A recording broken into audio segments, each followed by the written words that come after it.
Bonjour à tous, nous sommes ravis de vous accueillir pour ce 21e Lunch and Learn. Donc c'est un webinaire fait sur la pause du midi où on invite un acteur inspirant de l'économie circulaire pour nous parler des réalisations, puis aussi des difficultés, des freins, parce qu'on aime aussi savoir ce qui est compliqué à mettre en place. Et on est particulièrement, mais vraiment, vraiment, particulièrement heureux d'accueillir Anna de Citeo. Donc, elle va se présenter. Anna a un passé dans d'autres secteurs d'activité. Je ne sais pas si elle aura beaucoup le temps d'en parler. Et petit détail, elle est aussi animatrice de la fresque de l'économie circulaire. On la remercie beaucoup de passer ce temps, surtout sur ce mois qui est marqué par le salon Reuse, hein, anciennement appelé VRAC. Donc, ça nous paraissait vraiment important de discuter du réemploi des emballages ménagers avec Anna. Un grand merci à toi. Pour vous, n'hésitez pas à partager vos questions dans le chat. On gardera un temps pour porter ces questions et discuter avec Anna sur ces points. Si on a la possibilité, on vous laissera la parole, mais souvent, c'est court. Voilà, merci encore Anna, je te laisse la parole. Bonjour à tous et merci de m'avoir invité. Je suis ravie vraiment aussi d'être avec vous aujourd'hui. Je vais devoir combiner beaucoup de matières avec un débit de parole qui est le mien assez rapide, donc je vais essayer de tenir en 20-25 minutes tout ce que j'ai à vous raconter. J'ai un passé plutôt dans l'ingénierie industrielle automobile avec plus d'une vingtaine d'années passées dans un constructeur et donc ensuite, après une réorientation professionnelle, arrivé dans cet éco-organisme qui est Citeo qui travaille sur, comme vous allez voir, sur les emballages ménagers. Donc, je suis en charge aujourd'hui de la direction des dispositifs de réemploi. Donc, vous allez voir ce que c'est. Et l'objectif aujourd'hui, c'est de vous parler un petit peu, très rapidement, des CTO, du cadre réglementaire qui nous occupe aujourd'hui et des actions qu'on fait au global sur les 3 R, parce qu'on travaille également sur la réduction et sur les recyclages, mais ensuite de focaliser sur les réemplois pour venir parler des Reuse, qui est une démarche co-construite pour la mise à l'échelle du réemploi dans les emballages ménagers, et de vous parler plus précisément d'une activation régionale qu'on lance sur 4 régions en France et pour laquelle on est dans les starting blocks en train de finaliser les derniers éléments pour pouvoir le mettre en place très rapidement. Je vais essayer d'être rapide et j'oublierai certainement beaucoup de choses, mais je compte sur vos questions aussi pour pouvoir affiner mes propos. Donc, qui est Citeo? Beaucoup le connaissaient certainement déjà. C'est une des premières entités éco-organismes qui a été lancée en 92. Et aujourd'hui, effectivement, les groupes Citeo est composé des Citeo, mais également des 2 filiales, Adelph pour la partie vin et spiritueux et médicaments et Citeo Pro pour la restauration. C'est un éco-organisme donc financé par c'est une entreprise privée financée par des metteurs au marché, mais agréée par des pouvoirs publics. Aujourd'hui, on a un agrément pour les emballages ménagers et papier graphique entre 2024 et 2029.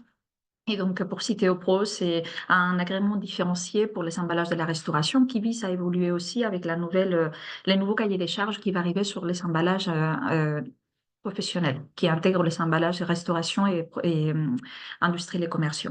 Les principes de la REP, j'y reviendrai plus tard. Je pense que vous la connaissez pour beaucoup si vous êtes là aujourd'hui. C'est aussi ces systèmes dans lesquels on finance et on organise la collecte, la gestion et valorisation des déchets. Et donc, les filières, il y en a beaucoup aujourd'hui. Citeo est une des premières, mais effectivement, nous travaillons sur pardon, il y a des animations. Donc, nous travaillons sur les emballages ménagers, papier graphique, mais il y en a d'autres. Et donc, très récemment, il y a eu pas moins d'une dizaine depuis la loi AGEC et 5 en 2022 qui ont été mises en place. Nous sommes, entre guillemets, un de ces organismes historiques. Aujourd'hui, on représente, excusez-moi, avant de passer des pages, on représente 80 000 adhérents, clients. On représente à peu près 1 milliard de chiffres d'affaires, un peu plus. On représente une gestion des 108 milliards d'unités d'emballage annuelles, avec environ 50% en unités en plastique, mais en poids, une répartition qui est différente, avec un peu plus de poids pour les verres, et avec des chiffres clés importants à retenir, comme par exemple que grâce aux actions qu'on fait en tant qu'organisme, on évite 2,3 milliards de tonnes de CO2 annuellement. Donc, il y a des investissements qui sont faits depuis 30 ans très importants. Donc, et je reviendrai un peu plus tard sur les leviers de financement qui peut adresser Citeo, notamment sur le réemploi. Vous connaissez bien les fonctionnements d'une REP, certainement, mais déjà, on parle des emballages ménagers qui sont ceux ont produit, qui ont un produit et qui sont adressés à finaliser chez un ménage. Donc, il y a de la responsabilité différenciée de celle des déchets industriels qui est portée plutôt par l'entreprise. Et donc, aujourd'hui, on a ces fonctionnements en REP. Il y a plus d'une vingtaine de REP qui existent, comme j'ai dit, et beaucoup qui ont été lancés en 2022. Si on regarde plus précisément à quoi servent les éco-contributions, et je précise bien, ça s'appelle les éco-contributions, ce qui est versé au niveau des éco-organismes. Donc, en gros, je ne vais pas adresser les slides, on n'a pas le temps, mais trois quarts à peu près sont adressés aux opérations des collectes, des tris, ce qu'on appelle des surtris aussi, pour aller chercher plus loin les recyclages de certains produits. Et on a également beaucoup des actions de mobilisation, d'information, et là où vous retrouvez les actions pour la filière au niveau de la R&D, de l'éco-conception du réemploi, on est autour de ces 8 centimes que vous voyez à droite des slides. Et donc, on a la chance d'avoir 5% de nos éco-contributions qui sont gardées pour un fonds réemploi, et j'y reviendrai un peu plus tard sur les leviers de financement qu'on peut faire avec ces budgets. Pour entrer dans les cadrages réglementaires, je considère qu'on a la chance d'avoir un contexte français, un contexte européen qui ont des objectifs clairs. On a la loi anti-AGEC que vous connaissez très très bien certainement de 2020 avec des objectifs clairs sur la réduction des plastiques à usage unique en 2040 et avec des points de passage aussi sur les trajectoires au niveau des 3 R, c'est ce qu'on appelait les décrets 3 R, avec des objectifs fixes entre 2021 et 2025 et ensuite tous les 5 ans.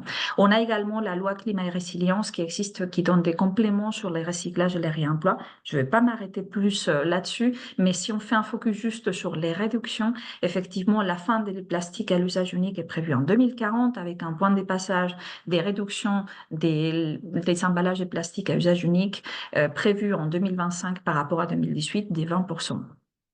Si on regarde le réemploi, parce que c'est sur ça qu'on va parler plus aujourd'hui, donc la France toujours, on est en train de parler d'un objectif qui était passé, celui des 5% des emballages réemployés en 2023, et maintenant notre prochaine cible c'est 2027, c'est les 10% des emballages réemployés.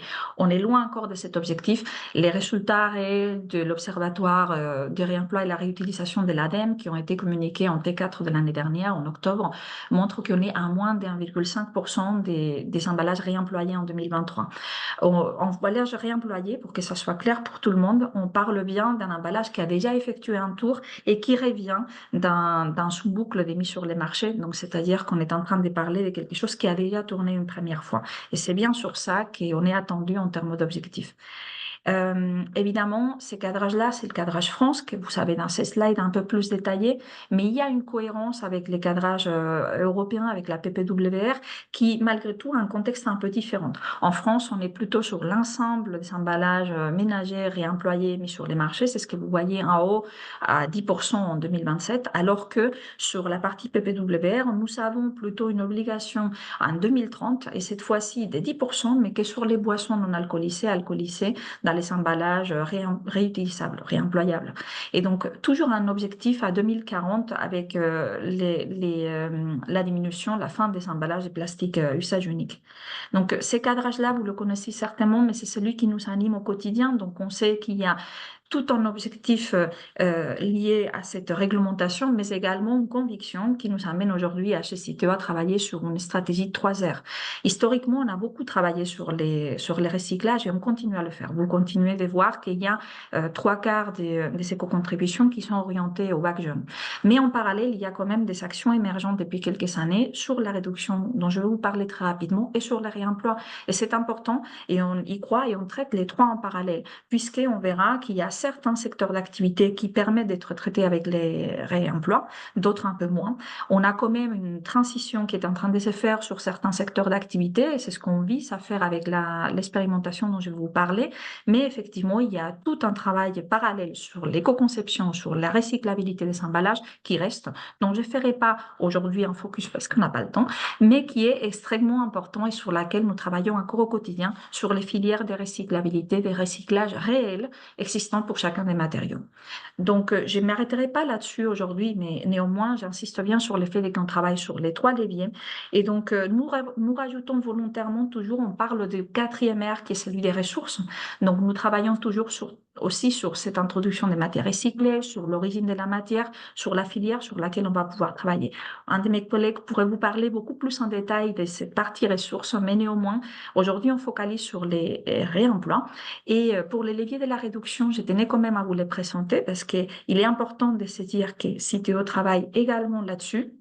Et donc, il y a par exemple les sujets des leviers, des grands formats, des frugalités dans les fonctionnalités, c'est-à-dire utiliser les fonctionnalités au juste nécessaire, les formats souples, les formats solides, et également travail sur toute la réduction et la fin des emballages des regroupements. Ça paraît évident, c'est des travaux qu'on fait de manière proactive et volontaire avec chacun des acteurs qui sont adhérents des FICITEO et pour lesquels on a aussi des accompagnements avec des appels à projets, des financements spécifiques pour qu'on puisse travailler sur la réduction. Donc, c'est quand même un axe sur lequel on travaille également. Un exemple, mais j'ai pas le temps de le dresser, c'est celui de, par exemple, réduire les bouteilles de boissons. Donc, on peut passer à du grand format, et ce qui paraît évident va faire réduire les poids et les nombres d'emballages, mais également le combiner avec une logique optimisation et format souple. Je rentrerai pas plus aujourd'hui, mais c'est tous ces types de combinatoires et des propositions qui sont faites dans des cas concrets pour des projets, que ce soit dans l'alimentaire ou pas, par exemple dans la cosmétique et dans des sujets d'hygiène ou autres, dans des emballages d'hygiène ou autres. Et donc, il y a effectivement ces opportunités-là qui sont étudiées et travaillées à travers des appels à projets financement. Je rentre dans des réemplois.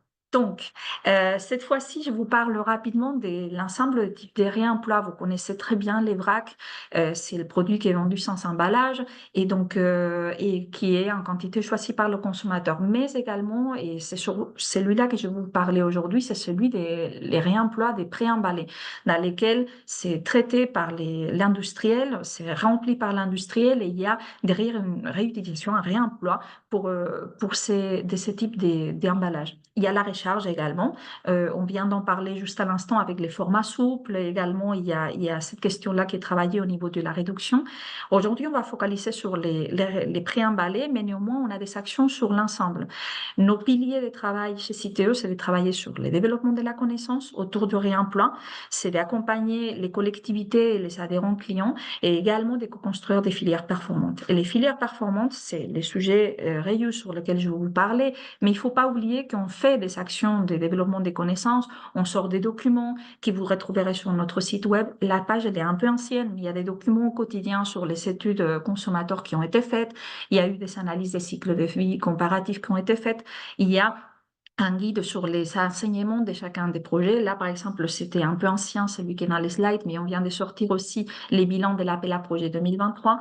Il y a également un développement des emballages, une gamme d'emballages réemployables standard qui est travaillé, qui est dans nos obligations cahier des charges, parce que je n'ai pas précisé que nous sommes agréés par rapport à un cahier des charges sur lesquels on doit fournir des résultats dans les 5 ans de notre agrément. Effectivement, ce développement des gammes d'emballages réemployables est intégré. Aujourd'hui, on a un travail conjoint aussi avec l'autre organisme, les autres organismes agréés des emballages ménagers pour que cette gamme soit travaillée de manière conjointe. Et enfin, un sujet très important, c'est celui des financements. Là, c'est les chiffres clés qui datent des débuts du mars de cette année, dans lesquels on montre les résultats de l'année dernière. Globalement, ce qu'il faut retenir, c'est qu'on a adressé en 2024 l'équivalent des 50 millions d'euros engagés dans des projets qui visent à développer les réemplois. Il y a eu 244 projets déposés, ce qui fait déjà presque les doubles de ce qu'on avait eu l'année d'avant. L'année d'avant, on avait eu des mémoires 160 projets déposés. Donc, enfin non, c'est pas tout à fait le double, mais on a eu une forte augmentation. On a eu des projets qui viennent en provenance des clients Citeo, des adhérents Citeo, mais également des apporteurs des solutions, également des fédérations et des collectivités. Et donc, c'est des projets qui peuvent être de tout type. On travaille sur des expérimentations précises au niveau du lavage, travaille sur des nouveaux parcs, sur des solutions de colis réemployables, sur des solutions pour la cosmétique, etc., etc. Et là, on adresse tout type de réemploi, tout type de solutions. Alors, je suis dans les temps à peu près pour commencer maintenant à vous parler des reuse. C'est-à-dire que je vous ai fait un passage très rapide sur l'ensemble des actions. Il y aurait des heures à vous parler de tout ça. Mais moi, mon job aujourd'hui, et celui sur lequel je viens vous parler, c'est cette démarche qu'on a mis en place en début 2023. J'étais pas à l'origine, donc c'est ma collègue Sophie Nguyen qui a beaucoup travaillé là-dessus et qui a travaillé sur cette démarche co-construite pour la mise à l'échelle du réemploi dans les secteurs du GMS et plus particulièrement de la GSA, de la grande surface alimentaire. Les constats étaient le suivant, c'est qu'il y avait quand même un niveau de maturité très important dans d'autres secteurs d'activité, comme celui des emballages industriels et commerciaux et du circuit du CHR, la cafétérie, hôtellerie-restaurant, dans lesquels on a déjà un taux de retour élevé et de réemploi mis en place. En revanche, côté GMS et GSA, il y a encore aujourd'hui, les constats ils datent de 2022, mais c'est encore le cas, beaucoup de boucles locales, artisanales, avec un frein économique notamment des mises à l'échelle, avec un coût important pour chacun de ces acteurs-là, avec un manque de coordination nationale également, et avec les questions de comment traiter les risques sanitaires. Donc, c'est ce qui a été à l'origine de la discussion d'un certain nombre d'acteurs pour que dès 2023, on commence à préfigurer quelles seraient les conditions et quel serait le contour d'un dispositif qui permettrait de traiter les réemplois dans des formats préemballés pour la GMS. Donc, très concrètement, l'objectif de cette démarche, c'était d'accompagner le changement d'échelle pour faire du réemploi industriel une réalité opérationnelle, c'est-à-dire que vraiment, pour tous les Français, on retrouve ce type de produits et pas que dans des boucles spécialisées, que ça puisse être disponible dans tout type de secteur des ventes. Donc, la réponse à l'urgence environnementale, j'en ai pas forcément beaucoup parlé ce matin, mais il faut pas oublier qu'on est en train de parler du réemploi qui permet d'avoir, nous, les résultats qu'on a toujours et les études qu'on a toujours en référence, c'est par exemple, entre un emballage en verre usage unique et un emballage en verre réemployable, on est trois quarts d'énergie en moins, on a la moitié de l'eau utilisée, et on a 80% de CO2 en moins. Donc, c'est des études qui ont été effectuées en 2023 qu'on va justement refaire en 2025 avec l'expérimentation pour vérifier comment on se situe réellement avec du réel. Là, effectivement, on parle du secteur d'activité du pré-emballé, comme je vous disais tout à l'heure, comme on a travaillé de manière très rapide. Donc, il y avait eu un comité de pilotage avec certains acteurs qui étaient intéressés à mener les réemplois à l'échelle, mais qui avaient déjà fait des petites expérimentations et qui avaient des freins. En parallèle, il y avait des sprints thématiques qui ont été effectués pour adresser des sujets clés. Les sujets clés, c'est quoi? C'est qu'est-ce que c'est comme offre? Comment je travaille sur les standards et sur les emballages? Quel était le sujet? Comment la consigne? Quelle est la gouvernance de cette boucle? Les modèles opérationnels? Effectivement, il y avait quelques sujets clés qui restent toujours très importants et qui ont été difficiles d'adresser. Et derrière, on a toujours travaillé dans une logique des partages larges, c'est-à-dire ce qu'on appelle les reuse days. Il y a déjà eu 6 d'effectués dans lesquels à chaque fois on a 200 à 250 personnes en place en physique et 200 personnes en distanciel et on montre l'avancée de nos travaux. Aujourd'hui, dans les 2 derniers, on a été très centré sur l'activation que je vais vous présenter, mais on présente la totalité de nos travaux, c'est-à-dire les avancées sur le développement des standards, sur les modèles qu'on a effectués, etc. Reuse, c'est quoi finalement? Donc, tous ces travaux-là ont amené à dire qu'il y avait une nécessité de faire émerger un dispositif de réemploi au niveau industriel. Pourquoi? Parce qu'il y a des coûts importants et qu'il faut que les maximums soient mutualisés. Et il y avait besoin de que les parts d'emballage, et on travaille sur des emballages standards, soient vraiment, comme on le voit dans d'autres pays en Europe, où il y a des poolers, des responsables des parts d'emballage standards, il y ait vraiment ces parcs qui fonctionnent et qui soient vraiment maîtrisées et pilotées. C'est-à-dire qu'à chaque fois, on s'occupe vraiment de réemployer les emballages et non pas de racheter de nouveaux emballages et de les faire entrer dans la boucle en boucle ouverte. Il faut que la boucle soit vraiment qu'elle tourne. Donc, il faut qu'également on travaille sur quelque chose qui soit compétitif. On le dit à chaque fois, les ratios, c'est à peu près, si on fait rien, aujourd'hui, les réemplois peuvent coûter entre 3 et 5 fois plus cher que l'usage unique. Donc, il y a ces chiffres-là à garder en tête et les financements d'un éco-organisme peuvent avoir un réel apport pour pouvoir faire diminuer cette marge. Mais dans tous les cas, ça sera un des leviers clés, c'est comment arriver à que les coûts de ces réemplois soient compétitifs pour qu'ils ne soient pas répercutés sur les prix d'achat du produit et qu'ils soient vraiment une alternative à ce qui existe aujourd'hui depuis des années. également que ça soit national, puisque l'objectif, c'est de proposer une gamme de produits large et qui puissent dépasser les boucles très locales qui existent, qui certes ont des avantages très forts pour les acteurs et pour les questions environnementales, mais qui deviennent individuellement, comme je disais, chers à développer d'une manière massive. Donc, l'objectif de ces dispositifs, ça a toujours été qu'il y ait un consommateur également qui retrouve la même manière de trouver le réemploi partout qu'il aille, c'est-à-dire qu'il y a un parcours harmonisé et qu'il y a un système accessible parce qu'il est intéressant économiquement pour les consommateurs, mais également pour les industriels, et qu'ils puissent faire les choix de transiter vers les réemplois, ce qui est inscrit dans ces objectifs de la loi AGEC, mais il doit quand même avoir l'opportunité de le faire de manière durable dans les temps. Et donc, un système qui soit fiabilisé, ça c'est clé pour nous. Il fallait qu'on arrive à montrer aux metteurs au marché qui sont habitués à travailler avec des emballages usage unique, neufs à chaque fois, qu'on peut très bien remettre du produit alimentaire dans des emballages réemployables et réemployés avec les mêmes garanties sanitaires notamment. Donc, la boucle, je ne vais pas m'arrêter, mais il est important que je vous dise ce qui est dedans. Globalement, comment ça fonctionne? À chaque fois, on met en place un parc d'emballage neuf qui est celui que je vous montre ici en bas.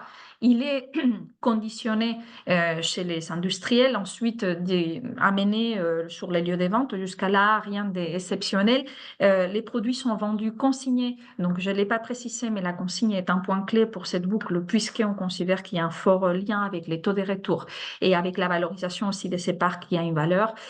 Ensuite, les consommateurs reviennent avec cette consigne, enfin, récupèrent sa consigne et ensuite l'emballage, il est collecté par un opérateur qui s'appelle fournisseur de services et collecté, amené dans un lieu dans lequel il va y avoir les tri, les lavages et donc ensuite les conditionnements comme à neuf. C'est-à-dire que derrière, on va pouvoir remettre les emballages en circulation et les renvoyer chez les metteurs au marché qui auront besoin.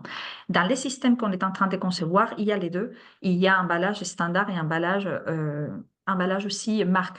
Et je crois qu'il me reste 5 minutes, c'est ça?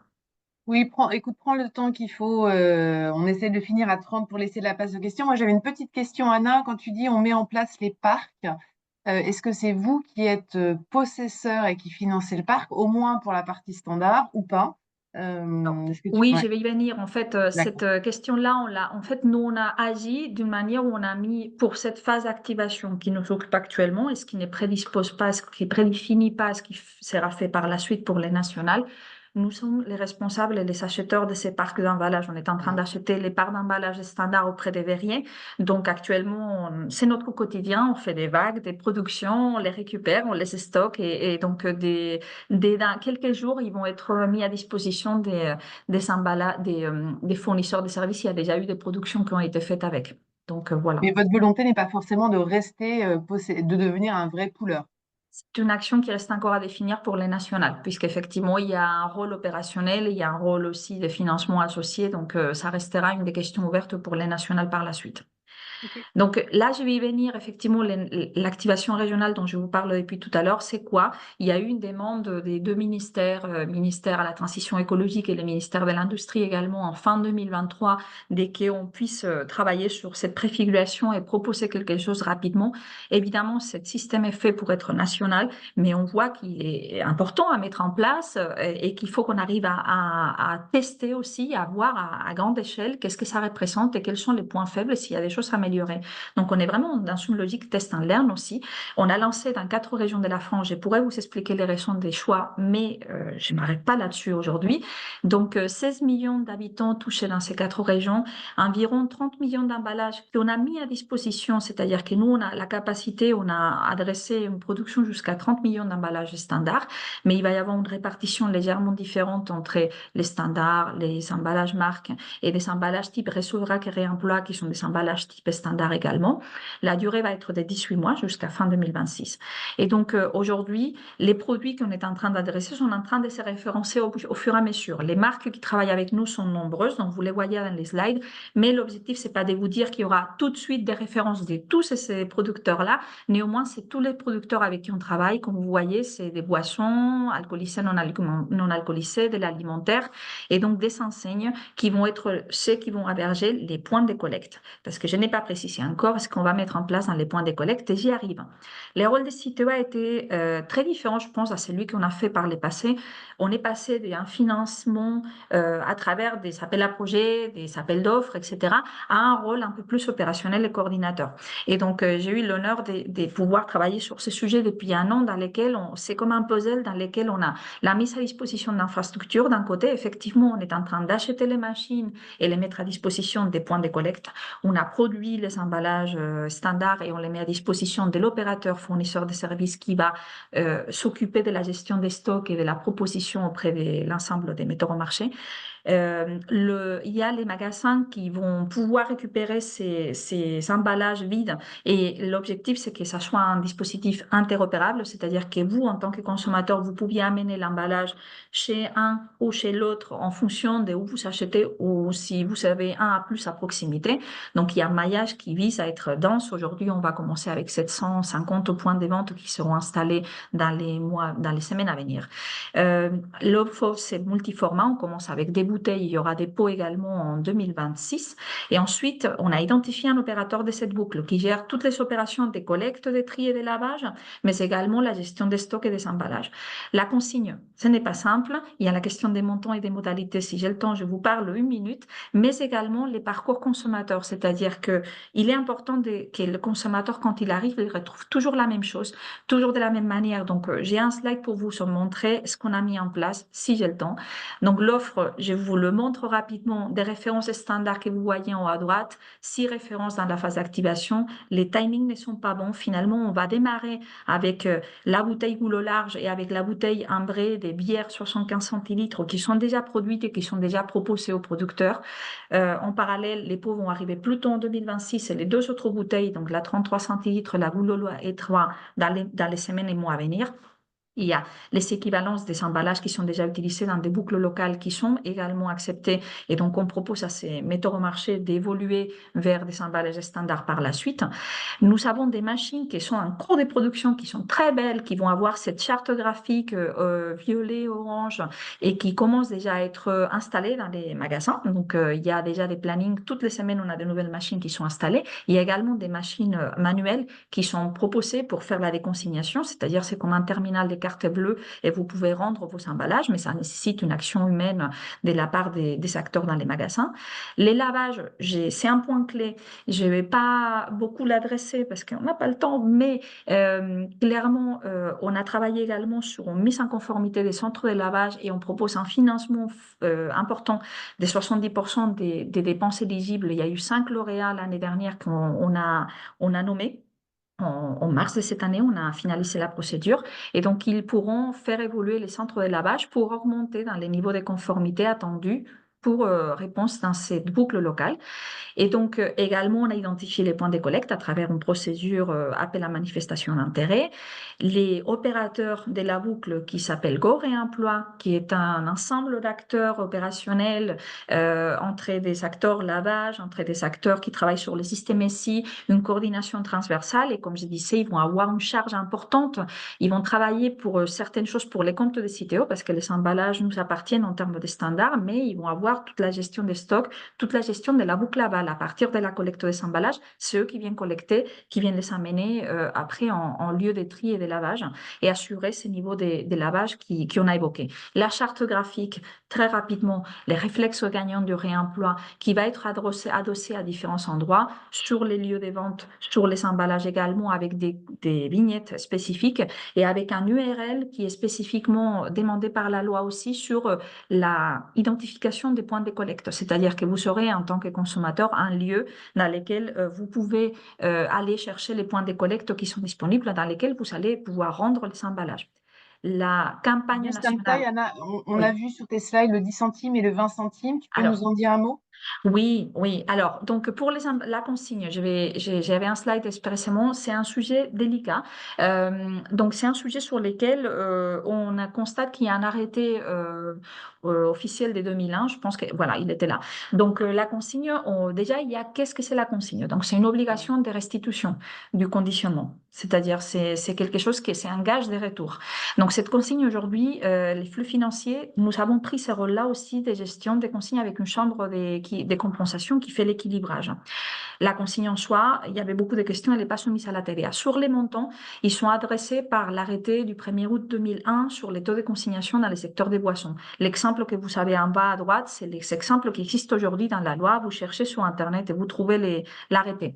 Cet arrêté est en cours de révision, donc les montants vont certainement évoluer et je pense qu'ils évolueront à la hausse. C'est les tendances qu'on voit aujourd'hui. Néanmoins, ils ne sont pas encore officiels. Donc nous, on démarre avec les montants officiels, c'est-à-dire que par exemple pour la bouteille 1 litre fraîcheur, pour les 75 centilitres de bière, on est sur du 20 centimes, on est sur du 10 centimes pour les petits emballages. Ça ne concerne pas les pots, mais notre objectif c'est de garder les mêmes montants. Et comme vous voyez, les montants sont très larges et notre recommandation à la commission qui s'occupe de cette évolution des montants, c'était qu'ils réduisent la diversité. Il y a une diversité trop importante et qu'on revienne à petit format, grand format. Les montants, on essaye également de ne pas être impacté pendant la phase d'activation pour qu'on puisse garder des montants qui puissent faire adhérer les consommateurs de manière durable. Mais on attend encore les échanges avec les pouvoirs publics pour confirmer si on peut attendre plus tard pour actualiser les montants s'ils évoluent. Donc voilà, et je pense que je vais devoir m'arrêter, mais juste dernière slide, important. Ce qu'on fait, c'est une imbrication extrême. Mon objectif, c'est pas que vous lissiez les lignes, mais effectivement, on a travaillé sur des infrastructures, sur des emballages, sur qu'est-ce qu'ils doivent faire les metteurs au marché. Je n'ai pas adressé. C'est un sujet vraiment du collectif. C'est un sujet d'une communauté qui est très motivée, qui veut faire changer les choses. On a une transformation industrielle qui se met en place. C'est une aventure exceptionnelle. Les acteurs sont très motivés, mais on nécessite du temps. Là, les plannings que vous voyez pas, il a été adressé il y a moins d'1 an, donc on a vraiment fait tout en parallèle entre les infrastructures, les acteurs. Donc il y a encore des points qui restent ouverts et donc on va démarrer. C'est une expérimentation qui va permettre de voir des choses, de tester également, d'ajuster. Donc c'est une imbrication très forte et on espère vraiment l'adhésion de tous les consommateurs. Donc on a vraiment besoin que maintenant tout le monde aille vers les nord-ouest de la France pour acheter ce type de produits. Donc, j'ai fait en temps le plus vite possible. Ah, tu as été Il y a extraordinaire, tellement de Anna, choses. à réussir à faire passer tout le contenu. Merci. Je pense qu'on a tous attrapé beaucoup de choses. Moi, j'ai envie de faire deux petits retours. D'abord, bravo, parce qu'on voit la complexité de la chose, l'enjeu, puis la transformation du métier de Citeo. En fait, vous êtes en train complètement de changer de métier. Et c'est forcément complexe à faire. Donc ça, c'est vraiment magique de voir que s'il y a une vraie volonté et que ça soit pris en place. Et je ne sais plus quelle était ma deuxième remarque. Je vais démarrer par une question parce que j'ai pas eu le temps de faire lire dans le chat, mais Elsa va les prendre.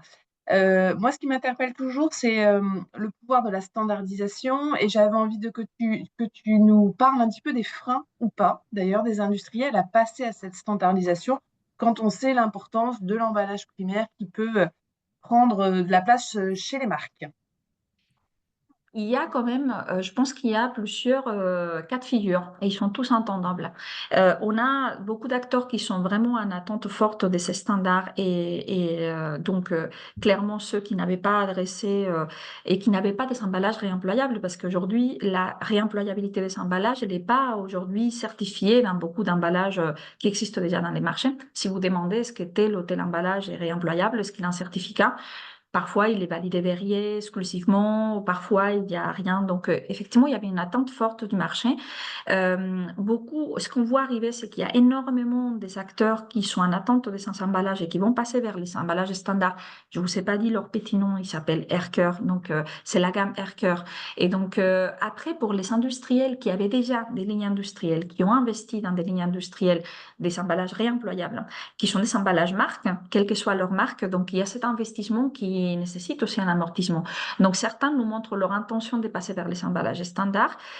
Certains ont attendu pour investir et donc ils vont passer plus vite que d'autres. Donc, je pense que les freins, fondamentalement, c'est ça. C'est à quel moment l'investissement des industriels a eu lieu et quel est les gaps pour eux pour passer à ces emballages standards. En tout cas, aujourd'hui, ils sont capables d'absorber les différentes demandes des industriels en termes enfin, dans les étiquettes. On n'a pas des spécificités dans les emballages qui permettent d'avoir comment dire, des adaptations quelconques. C'est pour ça qu'ils sont standards. Donc, Mm. Ça va être intéressant de voir comment le marketing prend en charge ça et arrive à gérer. Je partage juste une autre question. Moi, j'ai souvenir d'une vieille étude qui disait que pour rentabiliser d'un point de vue environnemental, enfin en tout cas pour ne pas avoir des contre-effets sur l'empreinte carbone d'une bouteille, du lavage d'une bouteille, du réemploi d'une bouteille en verre, il fallait un rayon de 150 km entre le lieu de collecte et le lieu de lavage. Alors, je ne sais pas si ce Et chiffre est actualisé, mais comment vous avez géré ce point-là? Est-ce que vous avez un alors, maillage suffisant pour ça? tout à fait. Donc, déjà, il y a plusieurs études de l'ADEME qui existent, certains plus anciens, d'autres qui sont pas encore complètement diffusés, qui parlent de quel est le point de bascule entre l'équilibrage entre l'usage unique et le lavage en fonction de la matière. Effectivement, pour la distance, c'est un beau sujet. La proximité a été un des sujets qu'on a intégré dans les différents boucles de financement qu'on a lancées et procédures. Pour nous, la traduction de l'étude de l'ADEME de 2023, je crois, ou avant, concernant les réemplois, c'est plutôt 850 km au total, c'est-à-dire avec 250 km entre les lieux de collecte et les lieux de lavage, et ensuite les transports entre les lieux de les lavages et les conditionnements finaux. Donc nous, ce qu'on a adressé, c'était que dans nos critères de sélection des différents financements, que ce soit pour les centres de lavage, pas tout à fait, parce que les centres de lavage, c'était dans une optique de développement des centres de lavage nationaux pour la suite.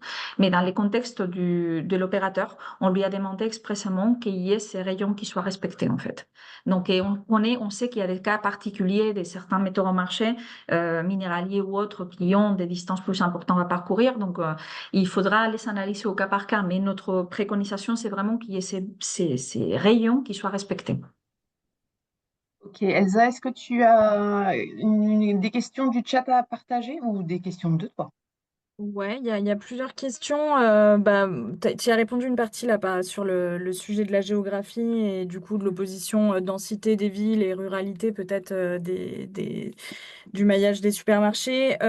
Moi, j'avais une rapide question sur est-ce que il y aura une différence de prix entre un produit, donc prix produit hein, sans emballage, entre un prix avec emballage réemployable ou pas? Pour inciter justement à passer là-dessus. Et ma deuxième question, c'est plus personnellement, on voit que les taux de réemploi sont hyper faibles et pas du tout au niveau des objectifs aujourd'hui. On est à 1,5 alors qu'on était censé être à 5% en 2023. On a un objectif de 10%. Est-ce que du coup, il y a des effets de seuil et de cliquet qui vont apparaître avec cette expérimentation qui vont pouvoir vraiment accélérer les choses et permettre de rattraper le retard? Ou est-ce que toi, tu as une intime conviction qu'on va faire des grandes avancées, mais en gros que ces objectifs-là, il y a trop de contraintes structurelles aujourd'hui pour les atteindre? Alors déjà, par rapport au prix, les stratégies prix n'est pas un des sujets sur lesquels Citeo peut se positionner. Donc, clairement, aujourd'hui, nous, la seule chose qu'on a donnée comme consigne et qu'on vise à faire, et vous l'avez vu dans les étiquettes, c'est que la consigne soit affichée de manière isolée. Donc, après, chacun des metteurs au marché va retrouver son stratégie prix, de comment il positionne ses produits. On espère qu'on va avoir des positionnements prix un peu comme ce qu'on a vu par les passés, donc avec des prix qui vont pas dépasser les prix de l'usage unique, mais ça, je ne peux pas me positionner. Surtout, d'autant plus que dans cette expérimentation, on va pas être dans des corners réemploi, on va être dans des produits qui sont au milieu des rayons avec les autres produits. Donc, vous avez une offre avec l'usage unique, avec les réemplois. Il faut que les réemplois, en plus, si on voit qu'il y a l'étiquette de la consigne en plus, les prix du produit soient quand même regardés. On sait que les consommateurs vont regarder les prix au litre ou au kilo, c'est normal. Donc ça, je peux pas vous dire Ce qui beaucoup veut plus. dire, Oui. Anna, c'est que les industriels vont maintenir les deux possibilités encore aujourd'hui pendant cette phase c'est-à-dire que j'aurai le choix entre ma bouteille en verre perdu et ma bouteille en verre Non, employable. sais pas ce que j'ai dit. J'ai dit que dans les expérimentations de réemploi, aujourd'hui, quand vous avez une offre de réemploi, souvent c'est en tête des gondoles, dans un corner réemploi, tous les produits sont là rassemblés. Là, c'est différent de dire qu'avec Reuse, on est en train de regarder pour mettre tous les produits, chacun dans son rayon d'origine. Donc, dans les rayons d'origine, vous allez avoir des références usage unique classique et des références réemploi. D'accord. Donc, du coup, vous allez avoir les choix en tant que consommateur, quand vous êtes devant un rayon des jus, d'avoir toutes les offres. Donc, il y aura forcément cette analyse des prix différents qui Mm. sera faite. Nous, on ne donne pas des consignes, on ne peut pas donner des consignes sur la stratégie des prix, qui est une affaire entre les producteurs Ouais. et les les magasins. Après, sur les pourcentages, j'avoue que ça fait partie, je peux pas trop adresser les chiffres ici, mais ça fait partie de toute notre stratégie des trajectoires sectorielles. Nous avons des trajectoires à fournir sur différents secteurs d'activité et notamment sur les boissons et sur les secteurs des grandes et moyennes surfaces. Nous avons des trajectoires qui nous amènent à dire combien d'emballages réemployés on pourrait avoir à terme.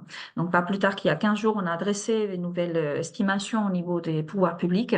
Effectivement, on sait que GMS, avec Reus, on va pousser un gap complémentaire, mais en pourcentage, néanmoins, c'est compliqué. Tu l'as dit, Elsa, donc on est quand même à 1,5, il faut monter à 10%.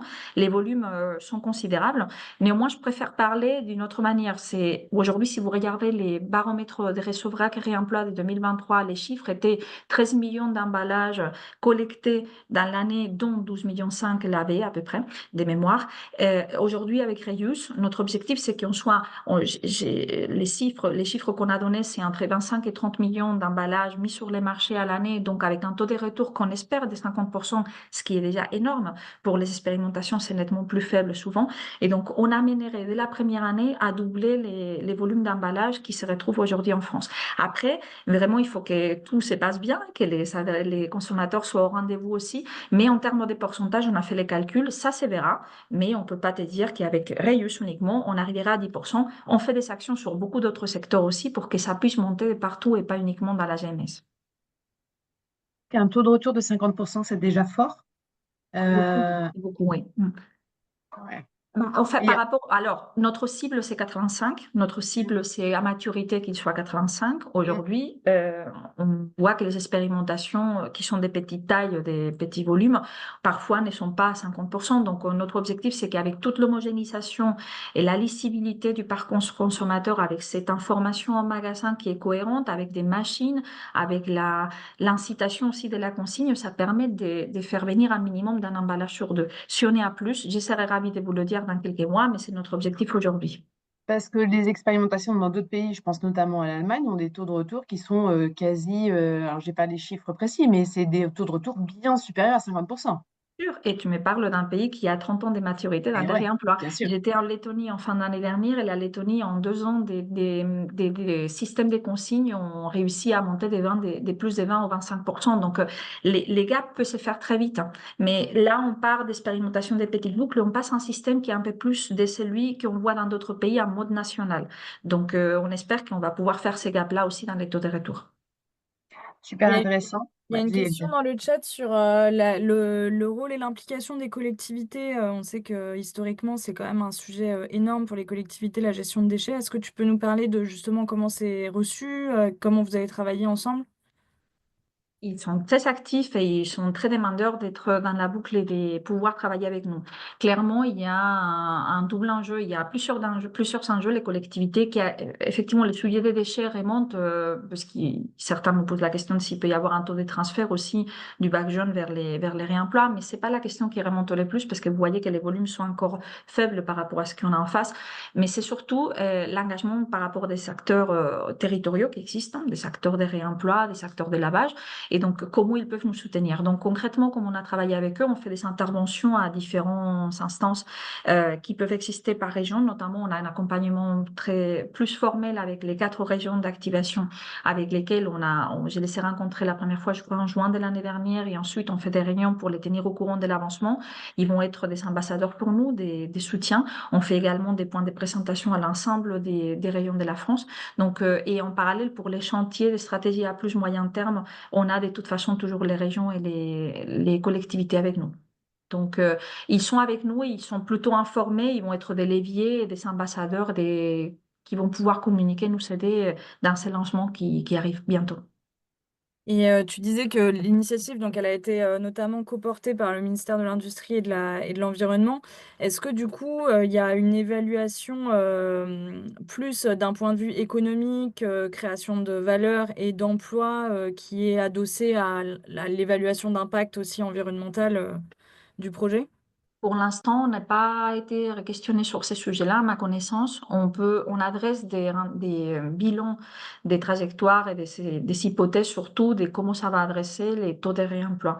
Mais effectivement, et les volumes engagés. Je pense que ça peut être des questions qu'on aura par la suite. Donc, dès qu'on va démarrer avec l'activation, on va pouvoir adresser des feedbacks plus souvent au pouvoir public. Il y a eu une question qui était, allez-vous pouvoir imposer un pourcentage de taux de réemploi aux industriels? Alors, je te laisse répondre, même si j'imagine avoir la réponse. Non, on ne peut pas adresser cette imposition. Nous sommes dans une logique en tant qu'organisme, porter les résultats de la filière, de suggérer, d'informer, de proposer des solutions qui soient intéressantes pour que la transformation se mette en place. Nous, on voit et on accueille avec beaucoup de joie tous les volumes qui arrivent et qui nous sont proposés pour entrer dans les dispositifs. Mais on ne peut pas imposer quelque Par chose contre, vous avez là-dessus. le levier de l'action de moduler l'éco-contribution, j'imagine. Oui, tout à fait. Mais l'action qui a été prise pour l'instant chez Citeo, c'est que la modulation est aujourd'hui, entre guillemets, on prend tous les volumes du réemploi, en fait, sont modulés avec un bonus, c'est-à-dire qu'il n'y a pas d'éco-contribution sur tous les volumes réemploi, qu'ils soient standards ou pas. Et donc, notre posture, c'est que tant qu'il y a ces dispositifs qui sont en cours de construction, on n'ira pas chercher des éco-modulations d'un autre type. Notre intérêt, c'est plutôt de proposer un dispositif, de rendre une alternative viable et donc en fonction de ces résultats, pouvoir à l'avenir adresser s'il y a besoin de changer ces modulations.